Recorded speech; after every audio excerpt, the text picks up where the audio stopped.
Сәлем достар, бүгін сіздермен көрнектің рецептімен, яғни тауық еті қосылып жасалатын бәліштің рецептімен бөлісетін боламын.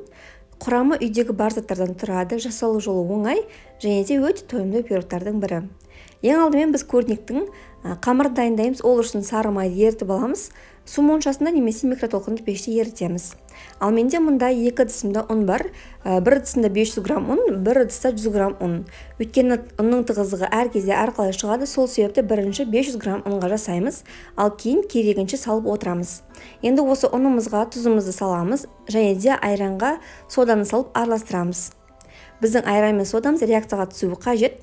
Сонан соң оны біздің құрғақ заттарымызға, яғни ұнымызға қосамыз. Үстінен біздің алдын ала ерітіп алған сары майымызды қосып, осылай лопатканың көмегімен, яғни күрекшенің көмегімен араластырып аламыз.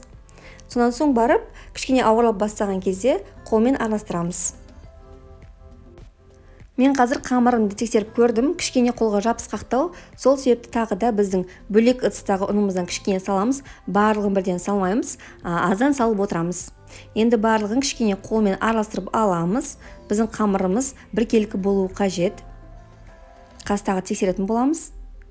Міне қолға жабыспайды, байқасаңыздар, жақсарды эластичный дейміз ғой, сондай қамыр болып шықты.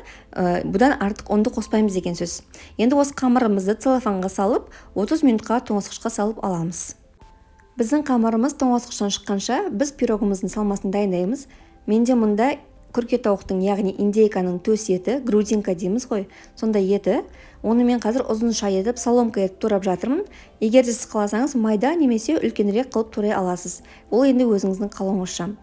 Сонан соң біздің картоптарымызды тураймыз. Картоптарды да кішірек 4 бұрышты етіп турап шығамыз. Мейлінше картоптарды үлкен емес, майдалау қылып тураған дұрыс, себебі сол кезде біздің картоптарымызды жақсы езіліп пісетін болады. Енді біздің пиязымыз, яғни жуамызды тураймыз. Оны да майдалап 4 бұрышты етіп турай береміз.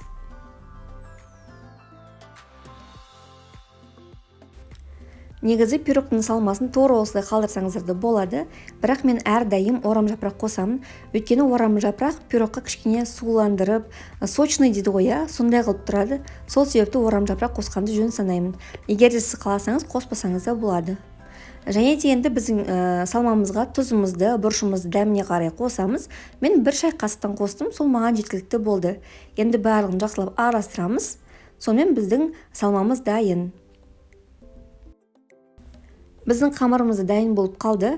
Енді оны 3-тен 1 бөлігін аламыз. Себебі астына үлкенірек бөлігін қалдыру керекпіз, ал үстіне кішірек бөлігін қалдырамыз. Осылай көз мөлшерімен бөліп аламыз. Және де қазір бірінші астыңғы бөлігін жаятын боламыз. Қамырды осылай өзіңізге ыңғайластырып, домалақ етіп алыңыз. Сол кезде қазір жайғанға оңай болады. Бірінші қолмен басып аламыз, сонан соң барып оқтаймен жаятын боламыз. Бір тегіс етіп жайып шығамыз. Қатты жұқа немесе қатты қалың болмайды.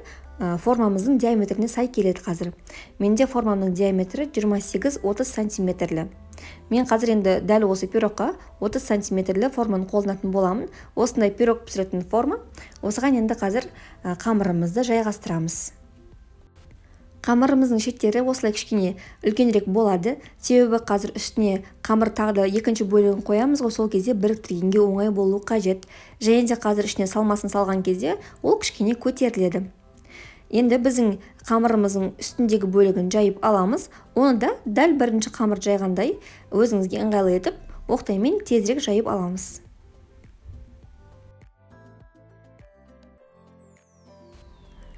Қамырымызды жайып болдық. Енді осы кезде пешіңізді қоса беріңіз. Біздің пирогымыздың салмасын салатын боламыз. Осылай ортасынан бастап салыңыздар да, сонан соң барып шетіне қарай жайғастыратын боласыздар.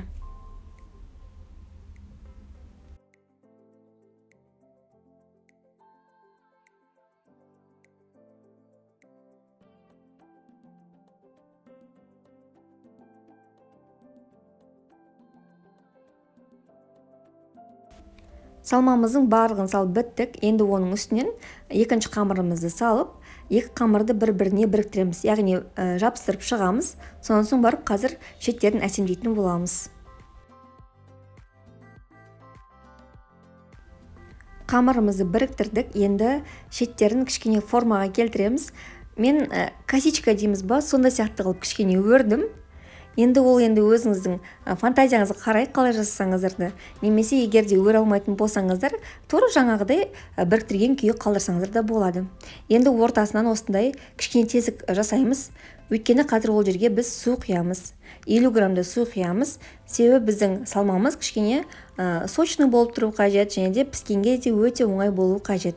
Енді осы біздің дайын пирогымыздың үстінен бір жұмыртқамызды жағып шығамыз, және де бетінен сидана немесе кунжуттарымызды сеуіп шығамыз. Біздің пирогымызды қызып тұрған пеште 170 градуста шамамен 1 сағаттай пісіріп аламыз. Әркімнің пеші әртүрлі болғандықтан өзіңіздің пешіңізге қарай градусын таңдаңыздар. Негізі 170 градуста 1 сағатты толығымен ішіндегі салмасының бәрі пісіп шығады. Егер де сіздің пирогыңыз 1 сағатқа жетпей, беті қызарып кетсе, ол кезде бетіне фольга жауып, бірақ градусын өзгертпей, сол қалпында пісіре беріңіз. Бірақ 1 сағаттан кейін тексеріп көріңіздер, іші түгелімен пісуі қажет. Менде 1 сағатта барлығы пісті, осындай күшті пирог шықты, қамыры қатты да емес, тым жұмсақ та емес, күшті болып шығады. Дәмі енді керемет сөз жоқ. Өте тойымды, түстер жасасаңыздар да немесе кешкі асқа ұсынсаңыздар да болады.